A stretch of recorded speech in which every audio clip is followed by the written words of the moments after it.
बिस्मिल्लाहिर्रहमानिर्रहीम। आज थोड़ा सा ज़िक्र करेंगे regarding the Pakistan Saudi defence agreement. इसके कुछ कंटेंट के बारे में भी और कुछ सिंबॉलिक चीज़ें जो इसमें से नज़र आती हैं वो बहुत इम्पॉर्टेंट हैं। और मेरा ख़्याल में इस स्टेज पे इस एग्रीमेंट का होना जो है वो एक बड़ी मैसेजिंग भी है पूरी मिडल ईस्ट कंट्रीज़ के लिए भी और उन कंट्रीज़ के लिए भी जिनका ताल्लुक़ पाकिस्तान से है, रीजनल प्लेयर्स जो पाकिस्तान और अफ़गानिस्तान के इर्द गिर्द मौजूद हैं। सबसे पहले तो मैं ये ज़िक्र करना चाहूँगा कि ये क्यों इस टाइम पे इस मुआहदे की ज़रूरत हमें महसूस हुई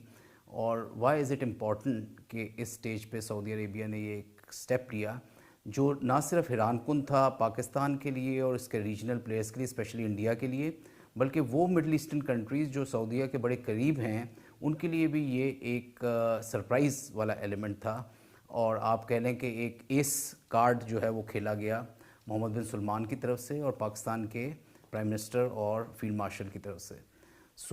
इसकी अहमियत देखें, जहाँ तक पाकिस्तान और सऊदीया के एग्रीमेंट्स की है, अंडरस्टैंडिंग है, मिलिट्री कोऑपरेशन है, ये 70s से चल रही है। और 70s से पाकिस्तान जो है उनको एक डिफरेंट थिएटर्स पे, डिफरेंट एरियाज़ में सपोर्ट करता रहा है। ना सिर्फ ये कि वो हरमैन शरीफैन की एक मुक़द्दस मकामात की हिफाजत का उन्होंने बेड़ा उठाया हुआ है, बल्कि काफ़ी हद तक ट्रेनिंग जो है वो तमाम सऊदीज़ की, चाहे वो एयर फोर्स हो, नेवी हो या आर्मी हो, इधर होती रही है। तमाम तर जितने इंस्टीट्यूशंस हैं पाकिस्तान के, चाहे वो एकेडमीज़ हैं या वॉर कॉलेज है या नेशनल डिफेंस यूनिवर्सिटी है, इन तमाम में उनके काफ़ी सारी तादाद मौजूद है। वो कोऑपरेशन जहाँ तक है वो हमेशा से रही है और एक टैसिट अंडरस्टैंडिंग भी हमेशा से रही है कि पाकिस्तान जब भी मौका आया इन मुक़द्दस मकामात की हिफाजत करेगा और सऊदीया के साथ खड़ा है। लेकिन this is the first time कि इस चीज़ को एक फॉर्मल एग्रीमेंट के तौर पे साइन किया गया है। इस वजह से उसकी सिग्निफिकेंस बढ़ जाती है। ये वक्त क्यों इम्पॉर्टेंट था, तो अगर आप देखें तो 2-3 इवेंट्स हुए इसी साल में। पहले जब इंडिया ने पाकिस्तान पे अटैक किया तो एक नई सूरत हाल डेवलप हो गई पूरे रीजन में और पाकिस्तान ने उसका बड़ा एक रिस्पॉन्स दिया, जिससे ना सिर्फ ये कि इंडिया का स्टेचर नीचे हुआ और इंडिया को एक शिकस्त का सामना हुआ, बल्कि पाकिस्तान का मिलिट्री और डिप्लोमेटिक स्टेटस दोनों बहुत ऊपर गए, रीजनल लेवल पे भी और ग्लोबल लेवल पे भी। और उसका बेतहाशा हम देखते हैं, मीडिया में भी एक्नॉलेजमेंट देखते हैं हम, चाहे वो अमेरिका का सदर हो या चाइनीज़ हो या और दूसरे जितनी मिडल ईस्टर्न कंट्रीज़ हैं उनके हों। और एक दम से आपको ये भी लगा कि जैसे बहुत सारी कंट्रीज़ जो हैं वो पाकिस्तान की तरफ आ रही हैं, स्पेशली मिलिट्री डोमेन में, उनका इक्विपमेंट के लिहाज से, कॉपरेशन के लिहाज से और ट्रेनिंग के लिहाज से। मेरा ख़्याल में यही वो मौका था कि जब ईरान के ऊपर भी अटैक हुआ इसराइल की तरफ से और मिडल ईस्टर्न की सूरत हाल जो है एकदम से वॉलेटाइल हो गई और बदलती नज़र आई और ईरान ने भी उसका जवाब दिया। लेकिन जो सबसे अहम वाक़या हुआ मेरा ख़्याल में वो ईरान की जंग के बाद जब इसराइल ने कतर दोहा पे हमला किया, वो एक आई वुड से कि एक मोमेंट ऑफ सरप्राइज़ भी था और लम्हा फ़िक्रिया भी था इन तमाम अरब ममालिक के लिए, जिनके बुनियादी तौर पे जितने भी मुआहदे हैं, डिफेंस के एग्रीमेंट्स हैं, डिफेंस की सिक्योरिटीज़ हैं, डिफेंस का इक्विपमेंट है, एयर डिफेंस की जो मिसाइल टेक्नोलॉजी है और लेयर्स ऑफ डिफेंस है, वो सारी अमेरिका कंट्रोल करता है और most of them are monitored at the CENTCOM headquarter. और इत्तेफाक से वो सेंटकॉम हेडक्वार्टर भी जो है वो दोहा में बेस्ड है। ऐसा मुल्क जो कि इतना करीब था, जिसका रिसेंटली तकरीबन 30-35 बिलियन से ज़्यादा का एग्रीमेंट हो चुका था और अमेरिकी सदर कुछ अर्सा पहले उधर विज़िट किया था, अगर इसराइल उसको अटैक कर सकता है और बीच में जो लेयर्स ऑफ डिफेंस हैं, जिसमें आप इजिप्ट को देखें, आप इराक़ को देखें, सऊदी अरेबिया को देखें, जॉर्डन को देखें, तमाम ममालिक हैं जो उसके दरमियान में आते हैं, उनसे छुपते हुए और फिर भी अगर दोहा पे हमला हो जाता है तो ये दोहा के लिए भी और तमाम अरब ममालिक के लिए एक बहुत सीरियस सिचुएशन थी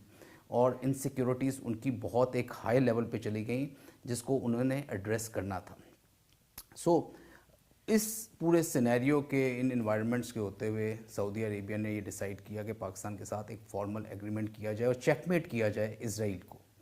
that was one of the main reasons मेरा ख्याल में कि जिसकी वजह से सऊदी अरेबिया ने पाकिस्तान के साथ یہ ڈیفنس ایگریمنٹ کیا، جس میں یہ کنسیڈر کیا جائے گا کہ کسی ایک ملک کے اگینسٹ ایگریشن جو ہے وہ دوسرے ملک کے اگینسٹ ایگریشن سمجھا جائے گا، اور وہ ایگریشن کنونشنل بھی ہو سکتا ہے اور ان کنونشنل بھی ہو سکتا ہے۔ سو کسی حد تک لوگوں کو یہ بھی انڈرسٹینڈنگ ہوئی کہ جتنا پاکستان کے جو جوہری اثاثے ہیں ان کا بھی ایک کور جو ہے وہ سعودیہ عربیہ کو دیا جائے گا، جو کہ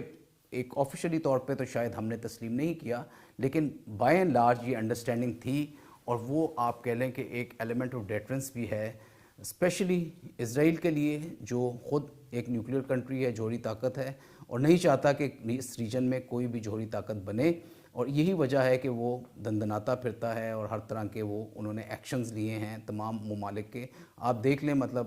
کوئی ایسا ملک نہیں ہے مڈل ایسٹرن کنٹری میں جس کے خلاف شاید اسرائیل نے اٹیک نہیں کیا یا ان پہ کسی قسم کی جارحیت نہیں کی، اور رسپانس کوئی خاص اس کے خلاف آ نہیں سکا۔ جو تھوڑا بہت رسپانس تھا ایران نے دیا، اور اس کی وجہ سے آپ دیکھیں کہ ایران کے ساتھ بھی جو معاملات ہیں کہ ابھی تک اس کو جوہری طاقت نہیں بننے دیا گیا۔ سو اس کمپلیٹ اس کے پیچھے اگر دیکھا جائے تو اس ایگریمنٹ میں بڑا سبسٹنس ہے، اور سبسٹنس اس وجہ سے بھی ہے کہ جہاں پاکستان ایک ریجنل طور پہ اگر آپ دیکھیں تو نہ صرف کہ انڈیا کی طرف سے جارحیت ہو رہی ہے، بلکہ انڈیا افغانستان کی ٹیریٹری کو بھی استعمال کر رہا ہے پاکستان کے اگینسٹ۔ سو کسی حد تک پاکستان کو بھی ایک کانفیڈنس ملتا ہے کہ سعودی عربیہ جو اگر آپ دیکھیں تو پچھلے کچھ عرصے سے، کچھ سالوں سے ایک اکنامک ایکٹیویٹی جنریٹ ہو چکی تھی سعودیہ اور انڈیا کے درمیان، یو اے ای اور انڈیا کے درمیان۔ سو یہ وہ معاملات تھے کہ جس کو پاکستان تشویش کی نگاہ سے دیکھ رہا تھا۔ سو جہاں پاکستان جس کی طاقت ملٹری میں موجود ہے وہ ایک کور دے گا سعودی عربیہ کو، سعودی عربیہ ایٹ لیسٹ جو ہمیشہ سے ہماری کافی حد تک مدد کرتا بھی رہا ہے فائنینشلی اور اکنامکلی، آنے والے دنوں میں بھی پاکستان کو ایک اعتماد ہوگا کہ برے وقت میں جو in case of any sort of مطلب فائنینشیل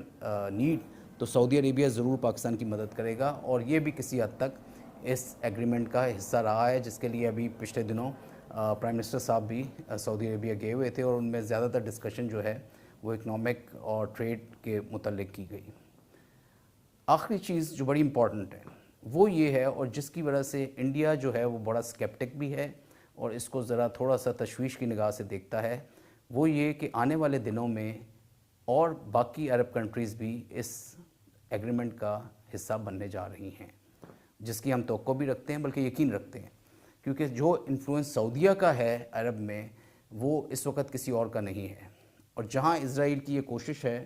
کہ تمام ممالک جو ہے ابراہیم ایکارڈ کا حصہ بنیں، وہاں میرا خیال میں سعودی عربیہ کی یہ ضرور کوشش ہوگی کہ تمام ممالک جو ہیں وہ اس ایگریمنٹ کا حصہ بنیں، جو پاکستان ایک قسم کا ان کو کور دے رہا ہے، ایک امبریلا دے رہا ہے ڈیفنس کا، اور ان کو ایک سیکیورٹی کی گارنٹی دے رہا ہے۔ تو میں اس بات پہ کافی حد تک یقین رکھتا ہوں کہ آنے والے دنوں میں آپ دیکھیں گے کہ یہ جو ڈیفنس ایگریمنٹ بٹوین پاکستان اور سعودی عربیہ ہوا ہے، اس میں کافی سارے اور بھی مسلم ممالک جو ہیں وہ شریک ہوں گے، اور اس میں اور مضبوطی آئے گی۔